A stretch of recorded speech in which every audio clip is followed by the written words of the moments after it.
일본의 새 총리가 러시아를 향해 정치적 무리수를 던졌습니다.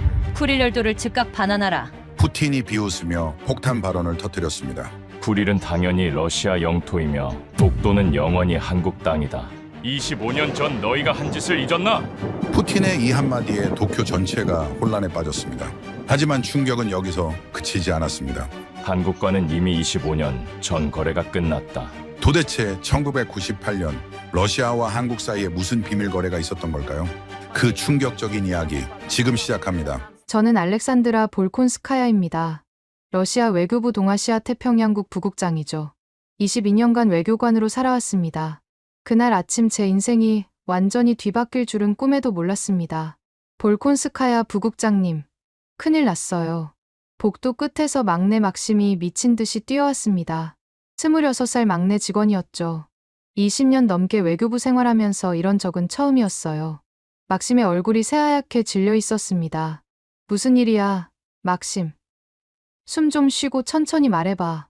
푸틴 대통령님이 지금 독도가 뭐라고 하시는데 제가 제대로 들은 게 맞나요? 독도가 한국 땅이래요. 순간 제 심장이 멈추는 줄 알았습니다. 무슨 소리야. 제가 동아시아 담당인데 이런 중대 사안을 모른다고. 불가능한 일이었습니다. 회의실 TV 앞에는 이미 우리 부서 직원 전체가 모여 있었습니다. 40명이 넘었어요. 모두 말을 잃은 채 화면만 뚫어지게 쳐다보고 있었죠. 화면 속 푸틴 대통령의 얼굴은 늘 그렇듯 무표정했지만 그의 입에서 나오는 말은 폭탄 그 자체였습니다. 러시아는 오늘부로 독도에 대한 공식 입장을 천명합니다. 독도는 역사적, 지리적, 국제법적으로 명백한 대한민국의 고유 영토입니다. 미쳤어. 누군가 중얼거렸습니다. 저도 같은 생각이었어요. 이게 대체 무슨 일이죠? 제가 동아시아 전문가인데 이런 결정을 사전에 전혀 몰랐다는 게 말이 됩니까? 커피잔을 들고 있던 제 손이 덜덜 떨렸습니다. 뜨거운 커피가 손등에 쏟아졌어요. 뜨거웠지만 아픈 줄도 몰랐습니다. 화면에서 눈을 뺄 수가 없었거든요. 푸틴이 계속했습니다. 러시아 태평양 함대는 필요시 독도 인근 해역의 자유항행을 보장할 것이며 그 어떤 국가의 도발도 용납하지 않을 것입니다. 이건 선전포고야. 니콜라이 국장님이 의자에서 벌떡 일어났습니다. 35년 경력의 노련한 외교관이었는데 목소리가 떨리고 있었어요. 도대체 왜 우리가 한국을 위해서 일본과의 모든 협상을 날려버리면서까지. 도대체 무슨 이유로? 국장님 말이 끝나기도 전에 제 휴대폰이 폭발하듯 울렸습니다. 화면을 보니 일본 외무성 다나카 국장이었어요. 15년 직이었죠. 도쿄 대사관 시절부터 알던 사이였습니다. 볼콘스카야, 당장 설명해. 이게 무슨 짓이야? 다나카의 목소리는 거의 비명에 가까웠습니다. 그가 이렇게 감정적인 건 처음 봤어요. 다나카 씨, 저도 방금 알았어요. 저도 완전히 당황스러운 상황이라고요. 거짓말하지 마. 당신들이 우리를 속였어. 쿠릴 열도 협상은 다 연극이었군. 우리를 바보로 만든 거야. 전화기 너머로 들리는 고함 소리. 무언가 깨지는 소리도 들렸어요. 저는 할 말이 없었습니다. 정말로 저도 몰랐으니까요. 24시간이다. 24시간 내로 해명하지 않으면 우리 정부는 모든 경제 협력을 중단할 거야. 에너지 계약도 전부 재검토한다. 탁. 전화가 끊겼습니다. 사무실은 이미 전쟁터였습니다. 베이징에서, 평양에서, 서울에서, 워싱턴에서 전화가 빗발쳤어요. 모두가 묻고 있었습니다. 왜? 도대체 왜? 부국장님, 한국 외교부에서도 완전히 놀랐대요. 그들도 사전에 전혀 몰랐다는데요. 막심이 떨리는 목소리로 보고했습니다. 한국조차 몰랐다고? 그럼 이건 정말 푸틴 대통령의 독단적 결정이란 말인가? 저는 모니터를 뚫어지게 쳐다봤습니다. 화면 속에서는 각국 기자들이 난리가 났어요. 모두가 손을 들고 질문하려 했죠. 솔직히 말씀드리면 저는 한국을 깔봤습니다. 작은 반도 국가, 미국 없으면 아무것도 못하는 나라, 일본의 아류. 제 책상 서랍에는 일본이 준 다케시마 자료가 가득했어요. 당연히 독도는 일본 땅이라고 생각했죠. 그런데 푸틴이 왜, 무엇이 그를 움직였을까? 러시아가 일본과의 모든 외교적 자산을 버리면서까지 한국 편을 들 이유가 뭐죠? 볼콘스카야 부국장. 니콜라이 국장님이 저를 불렀습니다. 그의 손에는 빨간색 비밀문서 봉투가 들려 있었습니다. 크렘린궁 직인이 찍혀 있었어요. 방금 대통령 비서실에서 왔어. 너만 보라고 했다. 제 이름이 적힌 봉투. 손이 떨렸습니다. 뭔가 심상치 않았어요. 안에는 단 한 줄이 적혀 있었습니다. 오늘 오후 4시 크렘린궁 지하 문서고. 혼자 오시오. 서명은 없었지만 알 수 있었습니다. 푸틴 대통령의 최측근. 전설적인 KGB 출신 이고르 솔로프. 그가 왜 나를? 갑자기 등골이 서늘해졌습니다. 이건 단순한 외교 이슈가 아니었어요. 뭔가 더 크고 깊은 비밀이 숨어 있었습니다. 그리고 그들이 나를 선택한 이유가 있을 거예요. 하지만 그때는 상상도 못했습니다. 곧 제가 알게 될 진실이 제 22년 외교관 인생을 완전히 뒤집어 놓을 거라는 걸 말이죠. 오후 4시 정각. 크렘린궁 지하 문서고로 향하는 발걸음이 무거웠습니다. 무거운 철문 앞에 도착했을 때 검은 정장의 사내가 기다리고 있었습니다. 이고르 솔로프. 푸틴의 그림자라 불리는 남자였죠. 70대 노인이었지만 눈빛 많은 젊은이처럼 날카로웠어요. 볼콘스카야 동지, 기다렸소. 그가 낡은 소련식 호칭을 썼습니다. 왠지 소름이 돋았어요. 왜 절 부르신 겁니까? 도대체 무슨 일이 벌어지고 있는 거죠? 따라오시오. 곧 알게 될 거요. 어두운 복도를 따라 걸었습니다. 습하고 차가운 공기가 폐를 채웠어요. 양옆으로 철문들이 줄지어 있었죠. 소련 시절 비밀 문서들이 보관된 곳이었습니다. 마침내 작은 방에 도착했습니다. 테이블 위에는 먼지 쌓인 파일들이 놓여 있었어요. 이걸 보시오. 이고르가 첫 번째 파일을 열었습니다. 날짜가 보였습니다. 1998년. 러시아 최악의 경제 위기. 루브라 폭락. 국가 부도 직전. 기억하시오? 그때 당신은 신입이었지. 맞았습니다. 저는 갓 외교부에 들어온 초짜였어요. 매일같이 외국 기업들이 짐을 싸는 걸 봤습니다. 다들 도망가기 바빴죠. 이 명단을 보시오. 철수 기업 리스트였습니다. 미국, 영국, 프랑스, 독일, 심지어 일본 기업들도 대거 빠져나갔어요. 그런데 이상한 게 있었습니다. 한국 기업들이 남았네요. 그뿐이 아니오. 이고르가 다른 문서를 펼쳤습니다. 삼성, LG, 현대, 대우, 한국 대기업들의 내부 회의록이었어요. 거기엔 놀라운 내용이 적혀 있었습니다. 러시아를 떠나지 않는다. 어려울 때 떠나는 건 친구가 아니다. 저는 문서를 다시 읽었습니다. 믿기지 않았어요. 이들은 오히려 투자를 늘렸소. 러시아 직원들 월급을 자기들 돈으로 지급했고. 말도 안 돼요. 왜 그런 손해를? 이고르가 제 눈을 똑바로 봤습니다. 그들은 말했소. 러시아는 다시 일어설 것이다. 우리는 그날까지 기다린다고. 갑자기 목이 메였습니다. 제가 그토록 무시했던 한국이 우리의 가장 어두운 시절에 손을 잡아줬다니. 일본은요? 일본? 이고르가 코웃음을 쳤습니다. 그들은 우리에게 조건을 달았소. 북방 영토를 달라고. 우리가 가장 약할 때 그들은 영토를 요구했지. 제 얼굴이 화끈거렸습니다. 제가 얼마나 바보였는지 깨달았으니까요. 푸틴 대통령은 이 은혜를 잊지 않았어. 25년을 기다렸지. 이제 갚을 때가 온 거요. 저는 먼지 쌓인 문서를 내려다봤습니다. 거기엔 제가 몰랐던 역사가 있었어요. 그리고 제 편견이 얼마나 어리석었는지를 보여주고 있었죠. 이리 오시오. 이고르가 방 한쪽 벽을 밀었습니다. 숨겨진 문이 열리며 더 깊은 복도가 나타났어요. 철제 금고들이 줄지어 있는 방이었습니다. 여기는 푸틴 대통령만 접근할 수 있는 곳이오. 그가 한 금고를 열었습니다. 붉은색 파일이 나왔어요. 표지에는 극동 프로젝트 1998년부터 2023년이라고 적혀 있었죠. 이건 푸틴 대통령만 볼 수 있는 문서였소. 오늘 처음으로 공개하는 거예요. 첫 장을 넘기자 충격적인 내용이 나왔습니다. 1998년 겨울, 러시아 경제 위기 당시 우리 정부는 국채를 팔아 달러를 확보하려 했어요. 그런데 아무도 사려 하지 않았죠. 휴지 조각 취급을 받았으니까요. 98년 12월, 한국 기업들이 특별 기금을 조성했소. 뭐라고요? 저는 문서를 다시 확인했습니다. 정말이었어요. 한국도 IMF 위기로 힘들던 시기였는데 한국 기업들이 사비를 털어 러시아를 도왔다니 미친 짓이라고 다들 말했지. 한국 언론도 기업들을 비판했소. 하지만 기업 총수들이 직접 결정했다더군. 문서에는 당시 한국 기업 회장들의 친필 메시지도 있었습니다. 어려울 때 돕는 것이 진정한 친구다.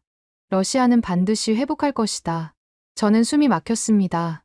우리가 가장 비참했을 때, 전 세계가 우리를 버렸을 때, 작은 나라 한국의 기업들이 우리를 믿어줬다는 거예요. 이거 보시오. 이고르가 사진 한 장을 보여줬습니다. 1999년 설날, 모스크바의 한 공장 사진이었어요. 한국 기업 직원들과 러시아 노동자들이 함께 찍은 사진. 모두가 웃고 있었습니다. 이 공장은 6개월째 월급이 밀린 상태였소. 그런데 한국 본사에서 특별 자금을 보냈지. 러시아 직원들에게 설 보너스까지 지급했다고. 믿기지 않았습니다. 그때 일본 기업들은 뭘 했죠? 맞아요. 다들 철수했죠. 심지어 해고 수당도 안 주고 떠난 곳이 많았습니다. 이고르가 새로운 파일을 꺼냈습니다. 2008년 글로벌 금융위기 때도 마찬가지였소. 또다시 러시아가 흔들렸을 때 한국 기업들의 행보가 기록되어 있었어요. 삼성은 러시아 공장을 오히려 확대했고 LG는 신규 채용을 늘렸소. 현대차는 상트페테르부르크에 두 번째 공장을 지었지. 왜 그들은 계속 투자한 거죠? 이고르가 의미심장하게 웃었습니다. 그들은 러시아의 잠재력을 봤소. 언젠가 러시아가 강대국으로 돌아올 거라고 믿었지. 그리고 그가 말을 멈췄습니다. 그리고 한국인들은 은혜를 아는 민족이요. 6.25 전쟁 때 소련의 역할, 그들은 잊지 않았소. 잠깐, 뭐라고요? 소련의 역할이요? 우리가 북한을 지원했지만 동시에 전쟁이 너무 확대되는 것도 원치 않았소. 그 미묘한 균형 덕분에 한반도가 완전히 파괴되지 않은 거요. 이건 제가 아는 역사와는 다른 해석이었습니다. 이고르는 계속 문서를 넘겼어요. 2014년 크림반도 사태, 서방이 우리를 제재했을 때 한국은 최소한의 제재만 했소. 그리고 비공식적으로 계속 거래했지. 그게 가능했나요? 한국 정부가 눈 감아줬소. 인도적 물자라는 명목으로. 실제론 러시아 병원에 필요한 의료 장비였지만 문서 더미가 쌓여갔습니다. 25년간 한국이 러시아를 위해 한 일들. 조용히, 소리 없이, 아무도 모르게 푸틴 대통령이 작년에 말했소. 이제 우리가 보답할 차례라고. 그래서 독도를. 그렇소.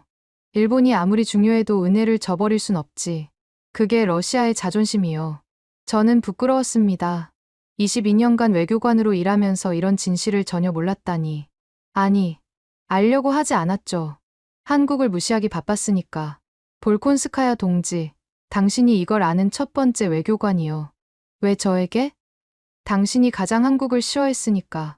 그런 당신이 변한다면 다른 사람들도 변할 거예요.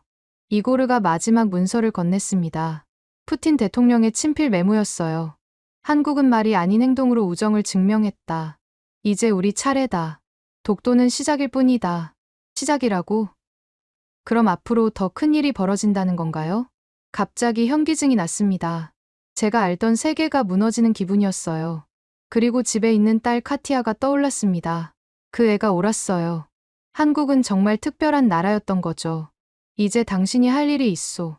이고르가 저를 똑바로 쳐다봤습니다. 내일 아침 블라디보스토크로 가시오. 직접 눈으로 확인하시오. 25년간 한국이 우리 극동 지역에서 뭘 했는지. 블라디보스토크요? 그래요. 한국 기업들이 가장 많이 투자한 곳이지. 거기서 당신은 더 많은 것을 보게 될 거요. 저는 고개를 끄덕였습니다. 이제 거부할 수 없었어요. 진실을 알아야 했으니까. 지하 문서고를 나올 때 해가 지고 있었습니다. 모스크바 하늘이 붉게 물들어 있었어요.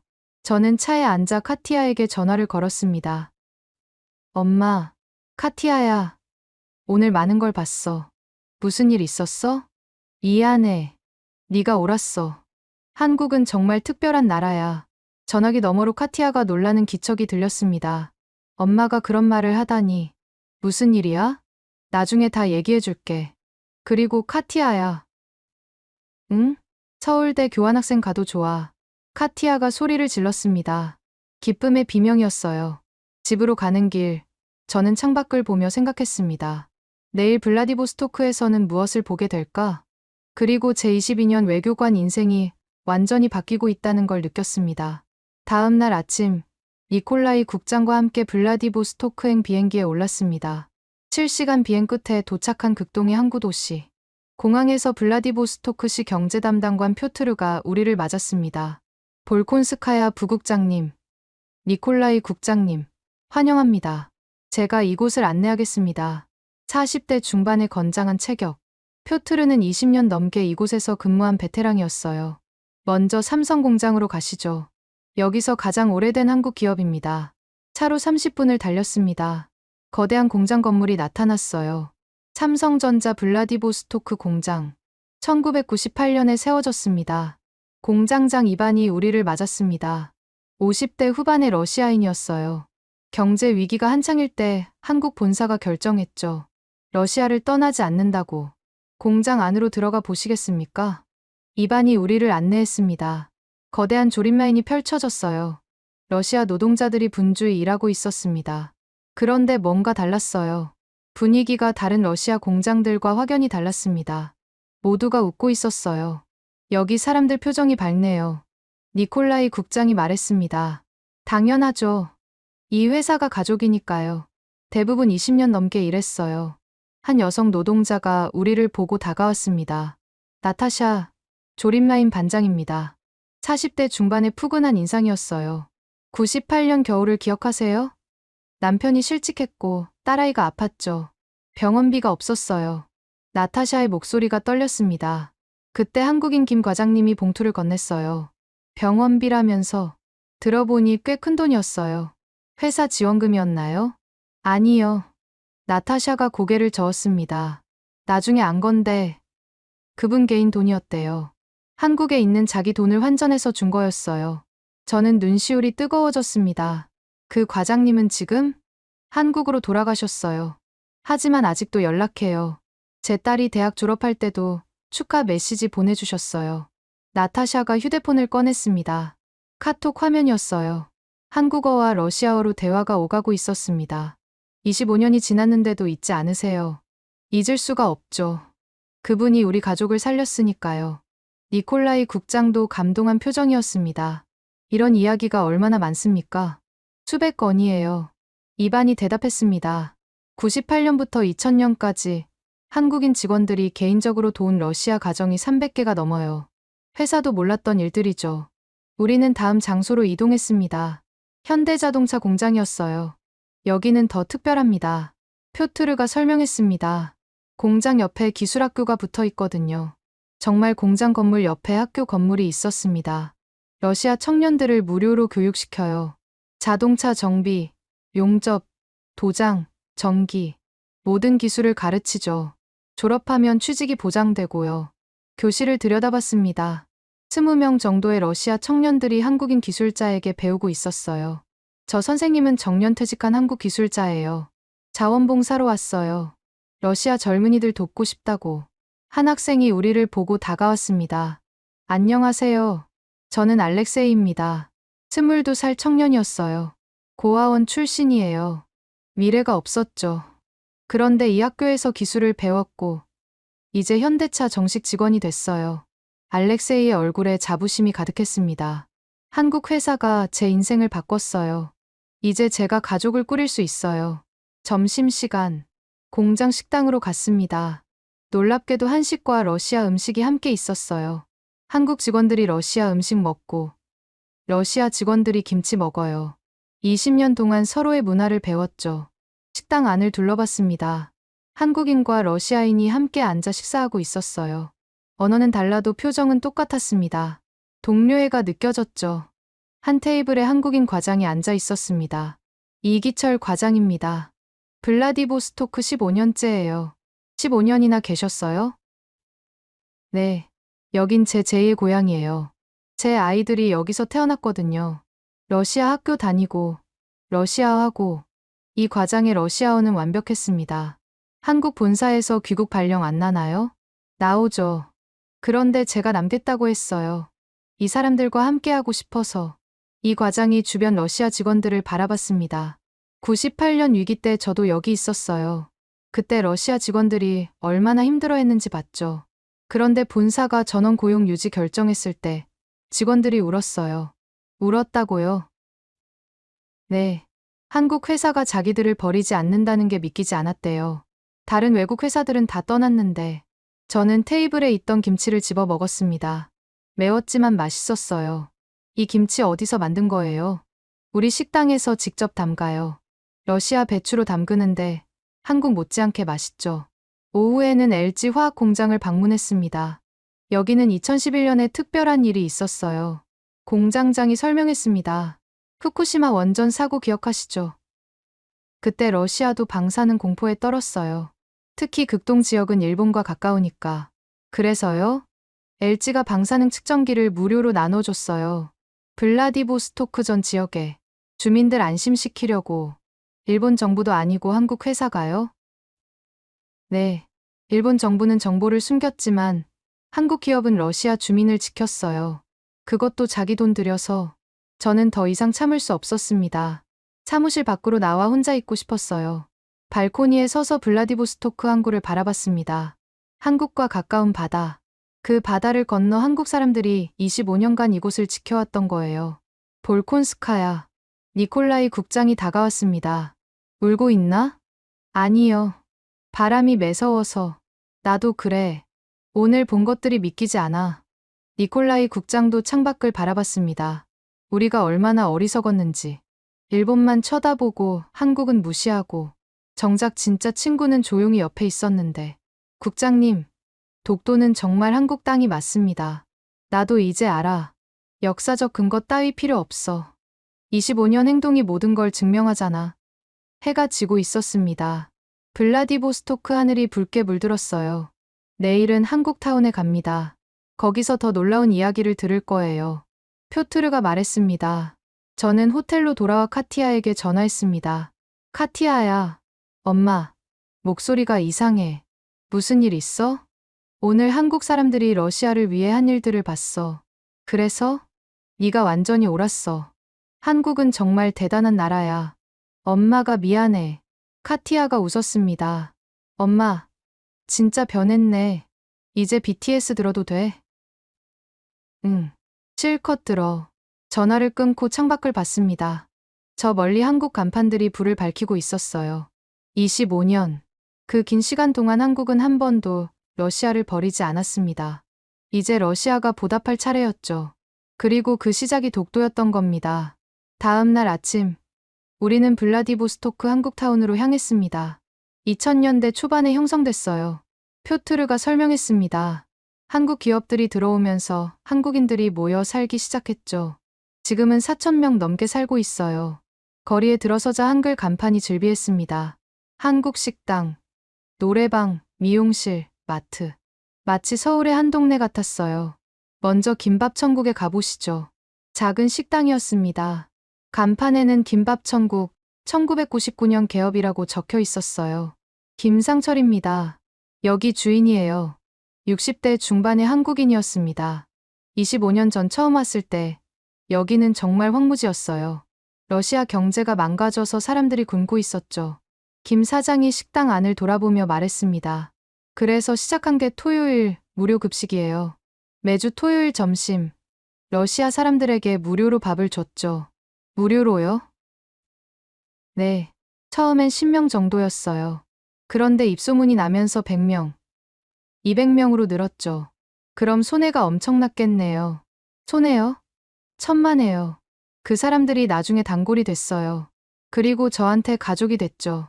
김 사장이 벽에 걸린 사진들을 가리켰습니다. 러시아 사람들과 함께 찍은 사진이 수십 장 걸려 있었어요. 이 할머니, 98년부터 토요일마다 오셨어요. 딸이랑 손자랑 셋이서.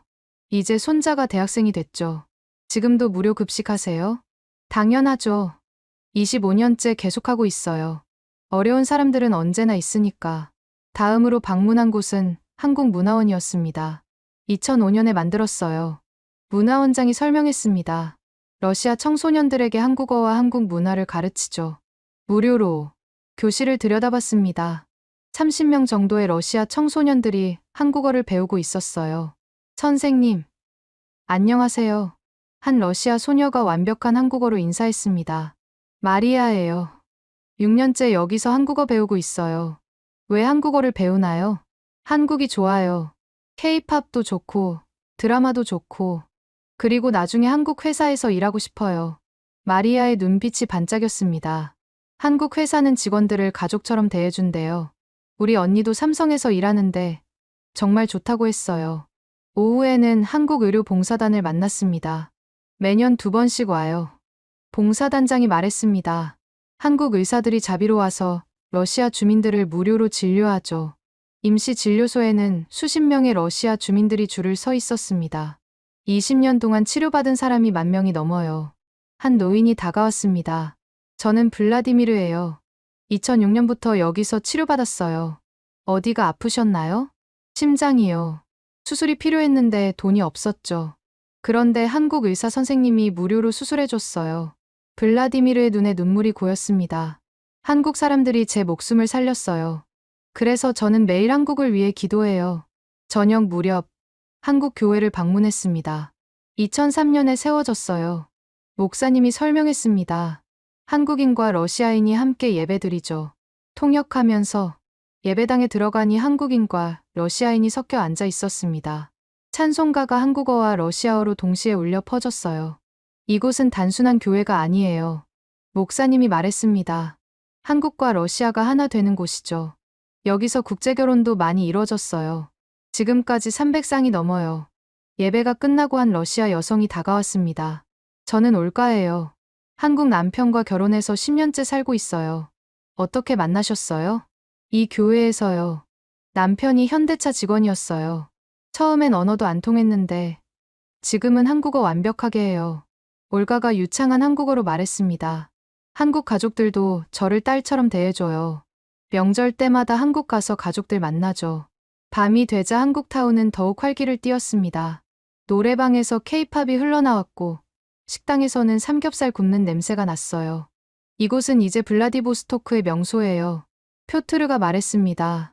러시아 사람들이 한국 문화를 체험하러 와요. 주말이면 관광객이 수천 명씩 와요. 한 포장마차 앞에서 멈췄습니다. 떡볶이를 파는 가게였어요. 맛보세요. 아줌마가 떡볶이를 건넸습니다. 매운데 맛있어요. 러시아 사람들도 좋아해요. 정말 매웠지만 맛있었습니다. 20년 전만 해도 러시아 사람들은 매운 거 못 먹었어요. 그런데 이제는 김치도 먹고 떡볶이도 먹어요. 한국 문화가 완전히 스며든 거죠. 호텔로 돌아가는 길, 니콜라이 국장이 말했습니다. 오늘 본 것들을 어떻게 보고하지? 숫자로는 설명이 안 돼.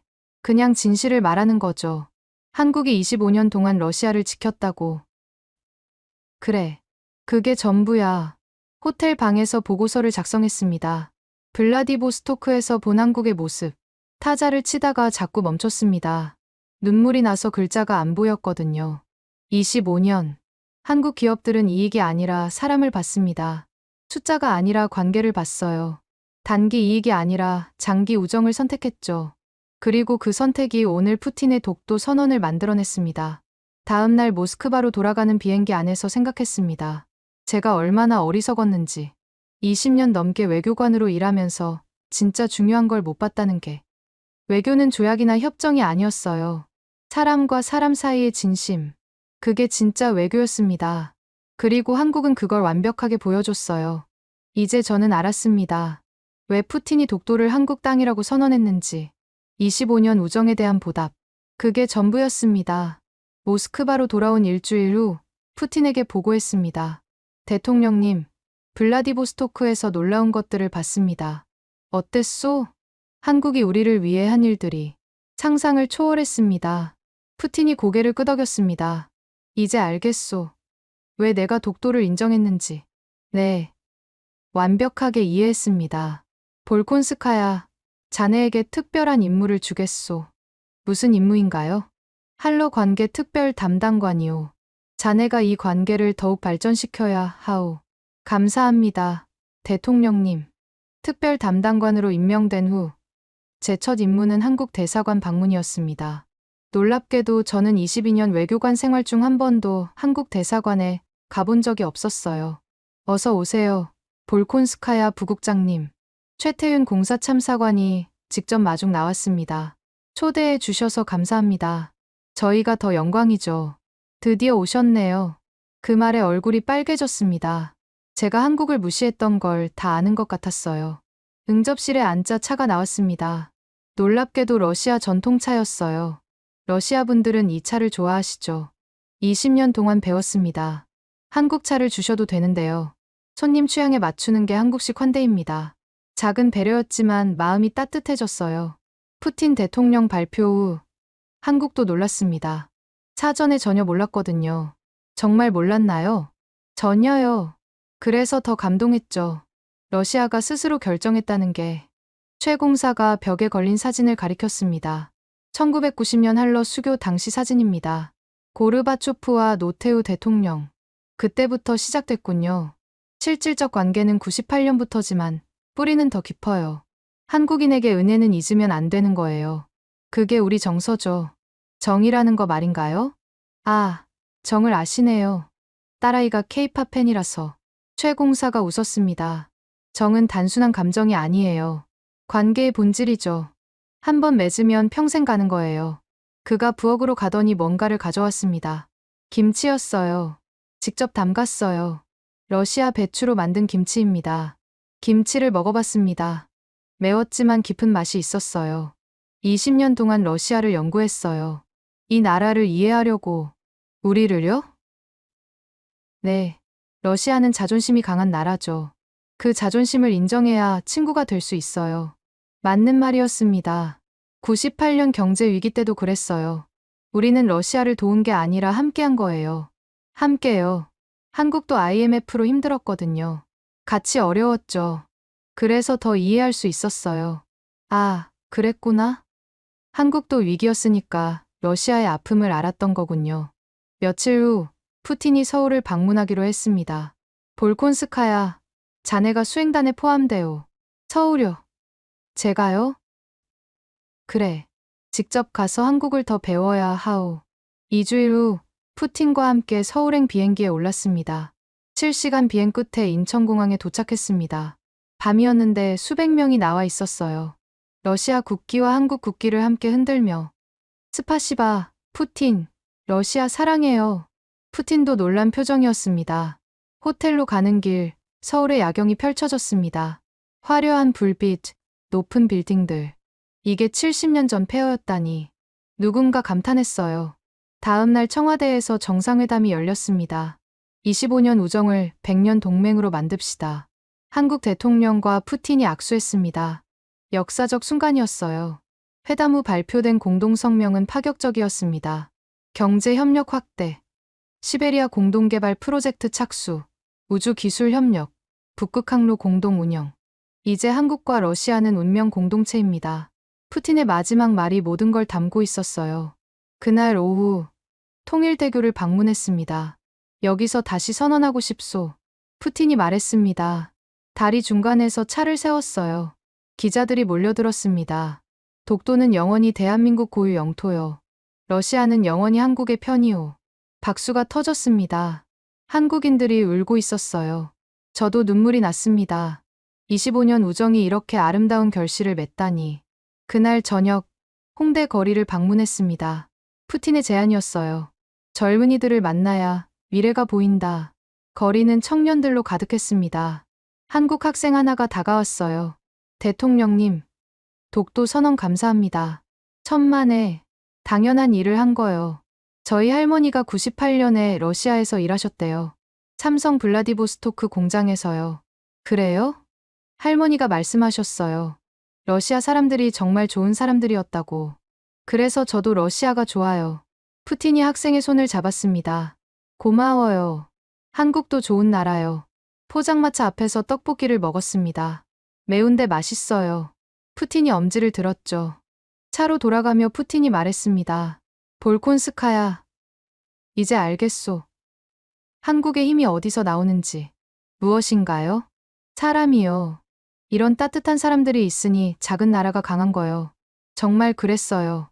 한국의 진짜 힘은 사람이었습니다. 서울에서 일주일을 보냈습니다. 매일이 놀라움의 연속이었어요. 경복궁에서 600년 전통을 받고 판문점에서 분단의 아픔을 느꼈습니다. 한국 기업들을 만나 그들의 철학을 들었어요. 사람이 먼저다. 모든 한국 기업인들이 같은 말을 했습니다.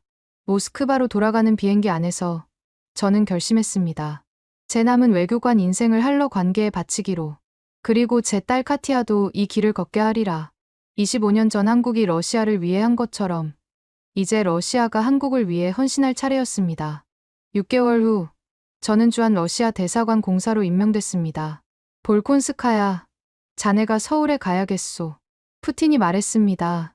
할러 관계를 현장에서 이끌어야 하오. 카티아와 함께 서울로 왔습니다. 딸은 국제학교에 다니며 한국어를 배우기 시작했어요. 엄마, 한국어 진짜 어려워. 천천히 해. 시간 많아. 서울 생활은 매일이 배움이었습니다. 한국 외교부와 정기 회의를 했고 한국 기업들과 교류했어요. 무엇보다 한국 문화를 배웠습니다. 어느 토요일 카티아 친구 엄마가 우리 집에 왔습니다. 김치 담그는 법을 가르쳐 주러. 이렇게 배추를 절이고요. 와, 신기해.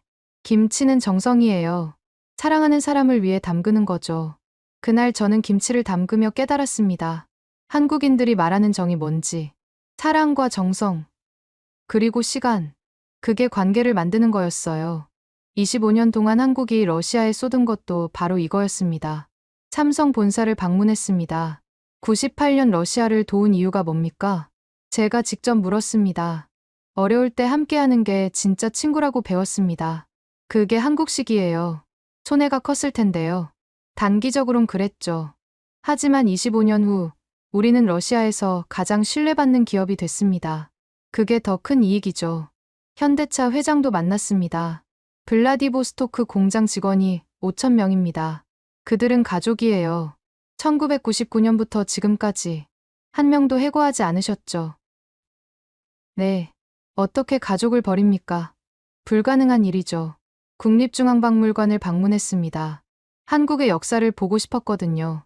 5천년 역사입니다. 큐레이터가 설명했습니다. 수많은 침략을 받았지만 끝까지 살아남았죠. 고려 청자를 보며 생각했습니다. 이 작은 나라가 어떻게 이렇게 강할 수 있었을까? 대답은 간단했습니다. 끈질김, 그리고 서로에 대한 신뢰. 전쟁 속에서도 문화를 지켰고, 가난 속에서도 교육을 포기하지 않았어요. 그리고 어려울 때 서로 도왔습니다. 그게 한국이었습니다. 판문점을 방문했습니다. 카티아와 함께. 저기가 북한이야. 무서워. 70년 동안 저렇게 대치 중이야. 그런데 어떻게 이렇게 발전했어? 그게 한국의 힘이지. 1년이 지났습니다. 저는 완전히 다른 사람이 됐어요. 한국을 무시하던 외교관에서 한국을 사랑하는 공사로 러시아 대사를 만났습니다. 볼콘스카야 공사. 잘하고 있어. 감사합니다. 대사님. 할러 관계가 역대 최고야. 경제 협력도, 문화 교류도 앞으로 더 좋아질 겁니다. 실제로 그랬습니다.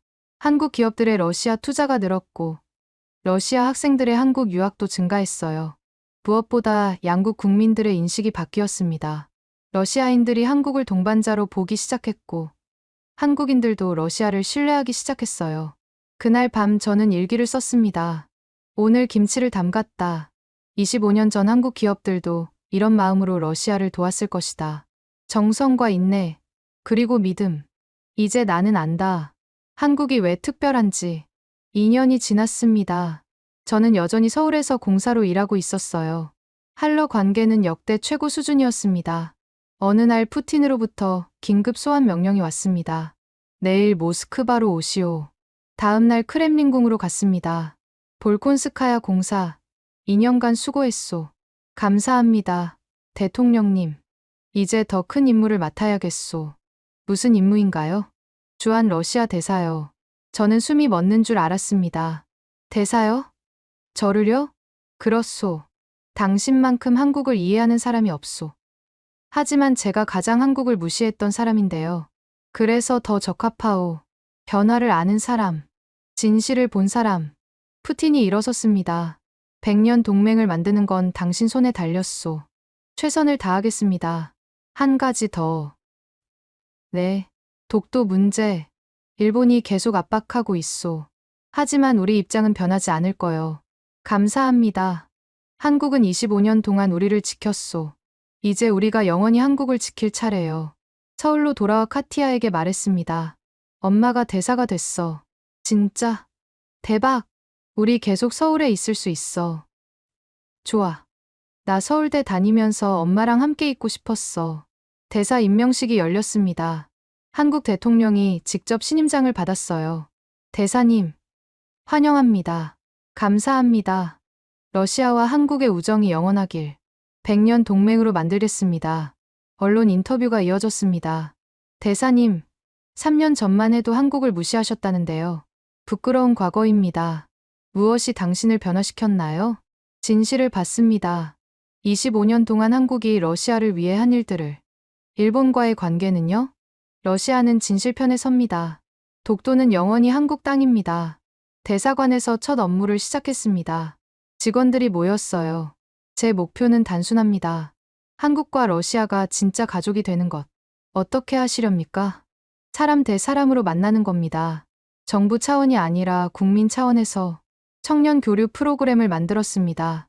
매년 1000명의 한국 청년이 러시아로, 1000명의 러시아 청년이 한국으로. 서로를 이해하는 게 먼저입니다. 기업 협력도 확대했습니다.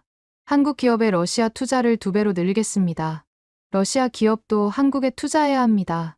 문화 교류는 더욱 활발해졌어요. 러시아 발레, 한국 케이팝, 러시아 문학, 한국 드라마. 모든 것이 함께 어우러졌습니다. 카티아는 서울대에 입학했습니다. 엄마, 나 러시아 담당 외교관 되고 싶어. 정말? 응. 엄마처럼 두 나라를 잇는 일 하고 싶어. 자랑스럽다. 엄마가 길을 만들어줬잖아. 어느 토요일, 카티아와 함께 남산을 올랐습니다. 엄마, 여기서 서울이 다 보여. 정말 아름답다. 엄마, 후회 안 해. 한국 와서. 전혀. 이게 내 인생 최고의 결정이야. 나도 엄마 따라와서 정말 좋아. 정상에서 서울을 내려다봤습니다. 70년 전 폐허였던 도시. 지금은 세계 10위 경제 대국의 수도. 저 도시를 만든 사람들이 러시아도 도왔어. 대단한 사람들이야. 응, 정말 대단해. 대사로서 5년이 지났습니다. 그동안 한러 관계는 비약적으로 발전했어요. 경제 협력은 3배 증가했고, 문화 교류는 5배 증가했습니다. 무엇보다 양국 국민들의 마음이 하나가 됐어요. 모스크바에는 한국 거리가 생겼고, 서울에는 러시아 문화원이 생겼습니다. 어느 날, 러시아 외교부에서 연락이 왔습니다. 볼콘스카야 대사님, 본국으로 돌아오셔야 합니다. 왜요? 외교부 차관으로 임명되셨습니다. 차관, 외교부 2인자였습니다. 저를요? 푸틴 대통령 직접 결정입니다. 서울을 떠나야 한다는 게 아쉬웠지만 더 큰 책임이 기다리고 있었습니다. 한국 정부에 작별 인사를 했습니다. 대사님, 떠나신다니 아쉽습니다. 저도 그렇습니다. 모스크바에서도 한러 관계 잘 부탁드립니다. 당연하죠. 마지막 날, 명동 거리를 걸었습니다. 5년 동안 수없이 걸었던 거리. 엄마, 나 서울 떠나기 싫어. 나도. 하지만 우리 할 일이 있잖아. 모스크바에서도 한국을 위해 일하는 거지? 그렇지. 인천공항으로 가는 길, 창밖을 보며 생각했습니다. 5년 전 처음 왔을 때와 지금, 제가 완전히 달라졌다는 것을. 그리고 이 변화가 두 나라를 바꿨다는 것을. 모스크바에 도착하니 니콜라이 국장, 아니 이제는 대사가 기다리고 있었습니다. 볼콘스카야 차관, 축하하네. 감사합니다. 대사님, 자네 덕분에 한러 관계가 이렇게 좋아졌어. 우리 모두의 노력입니다. 외교부 차관으로서 저는 아시아 전체를 담당하게 됐습니다. 하지만 제 마음은 늘 한국에 있었어요. 차관님, 일본에서 항의가 왔습니다. 또 독도 문제인가?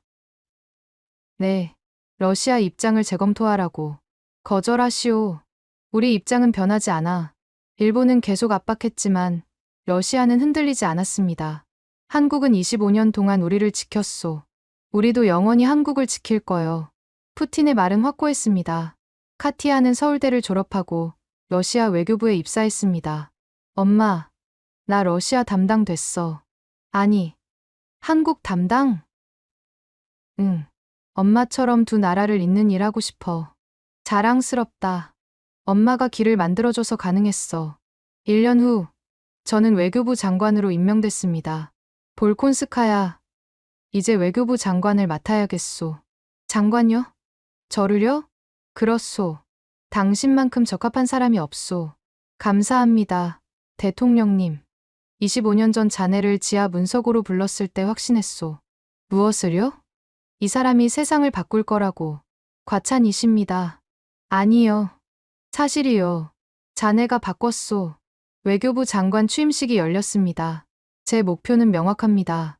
한러 관계를 모델로 다른 나라들과도 진정한 우정을 만들겠습니다. 실제로 일본의 태도가 조금씩 변하고 있었습니다. 일본 외무성에서 대화를 제안했습니다. 만나시오. 하지만 우리 입장은 변하지 않아. 일본 외무장관을 만났습니다. 볼콘스카야 장관님, 우리 관계를 개선하고 싶습니다. 좋습니다. 하지만 독도는 협상 대상이 아닙니다. 이해합니다. 우리도 현실을 받아들이기 시작했습니다. 현명한 결정입니다. 장관이 된 지 1년 후, 저는 다시 블라디보스토크를 방문했습니다. 10년 만이었어요. 많이 변했어요. 표트르가 공항에서 말했습니다. 뭐가요? 모든 게요. 이제 한러 우정의 상징 도시가 됐어요. 정말 그랬습니다. 블라디보스토크 중심가에 한러 우정 광장이 생겼어요. 거대한 조형물이 서 있었습니다. 두 손이 맞잡은 형상. 한 손은 러시아 국기, 다른 손은 한국 국기. 2년 전에 완공됐어요. 아름답네요. 매일 수백 명이 사진 찍으러 와요. 삼성 공장도 더 커져 있었습니다. 직원이 10,000명으로 늘었어요. 이반 공장장이 자랑스럽게 말했습니다. 블라디보스토크 최대 고용주죠. 나타샤는요? 이제 부공장장이에요. 나타샤를 만났습니다. 차관님, 아니 장관님, 다시 오셨네요. 승진 축하해요. 감사합니다. 모두 장관님 덕분이에요. 아니에요. 당신 실력이에요. 딸이 이제 엄마처럼 삼성에서 일해요. 엄마 밑에서. 정말 자랑스러우시겠어요. 네. 25년 전 김 과장님이 우리 가족을 도왔을 때 꿈도 못 꿨어요. 딸이 부공장장 밑에서 일하게 될 줄. 한국타운은 더욱 번창하고 있었습니다. 한국 식당이 100개 넘었어요. 김 사장은 이제 70대였지만 여전히 건강했습니다. 토요일 무료 급식은요? 물론 계속하고 있죠. 28년째예요. 대단하세요. 우리가 받은 사랑을 돌려주는 거예요.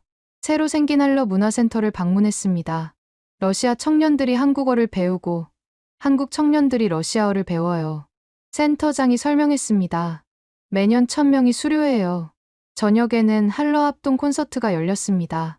러시아 오케스트라와 한국 케이팝 그룹이 함께 무대에 섰어요. 놀라운 조화네요. 니콜라이 대사가 감탄했습니다. 클래식과 현대 음악이 이렇게 어울릴 줄이야. 관객들이 열광했습니다. 러시아인과 한국인이 함께 노래하고 춤췄어요. 이게 우리가 꿈꾼 미래예요. 모스크바로 돌아오는 비행기에서 생각했습니다. 한 사람의 변화가 도시를 바꾸고 국가를 바꿨다는 것을. 그리고 그 변화는 계속 확산되고 있다는 것을. 지금까지 저의 이야기였습니다. 25년 동안 한국을 무시했던 러시아 외교관이 푸틴의 독도 발언을 계기로 숨겨진 진실을 알게 되고 결국 한국을 사랑하게 된 이야기였습니다.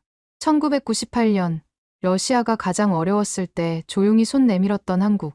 그 따뜻한 정이 만든 기적이었죠. 작은 나라 한국이 어떻게 강대국 러시아의 마음을 움직였는지 이제 한국은 자부심을 가져도 될 것 같습니다. 한국 기업들은 25년 동안 한 번도 러시아를 버리지 않았어요.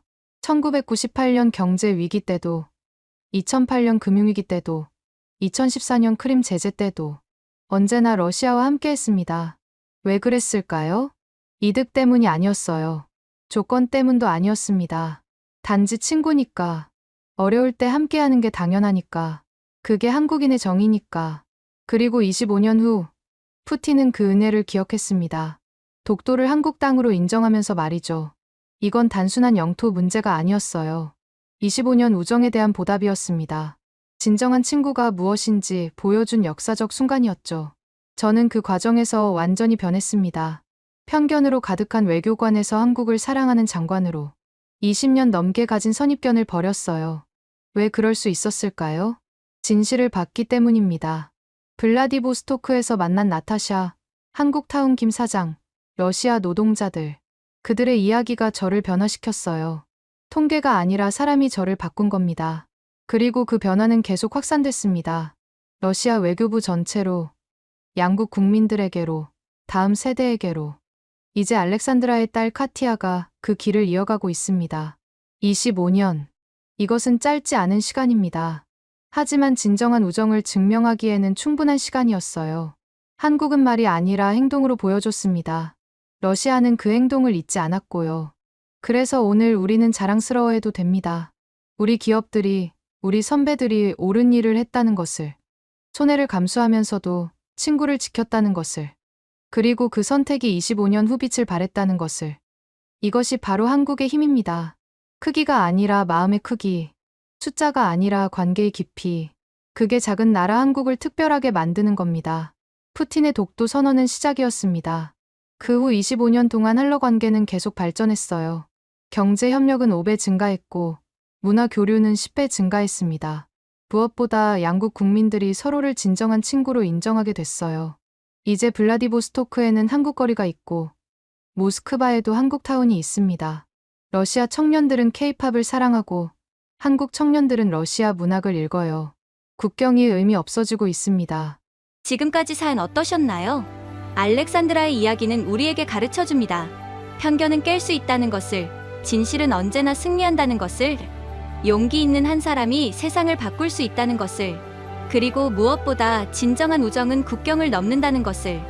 25년 전 러시아를 도왔던 한국 기업인들, 오늘도 러시아를 지키고 있는 한국 사람들, 그들의 이름은 역사에 기록되지 않을 수 있습니다. 하지만 그들의 선행은 두 나라의 영원한 우정으로 남았어요.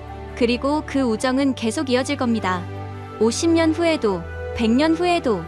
왜냐하면 진정한 우정은 시간을 초월하니까요. 이제 우리는 압니다. 한국이 왜 특별한 나라인지, 우리의 정이 얼마나 강한지, 우리의 의리가 세계를 움직일 수 있다는 것을. 자랑스러워하세요. 우리는 특별합니다. 지금까지 감동 편지함이었습니다. 감사합니다.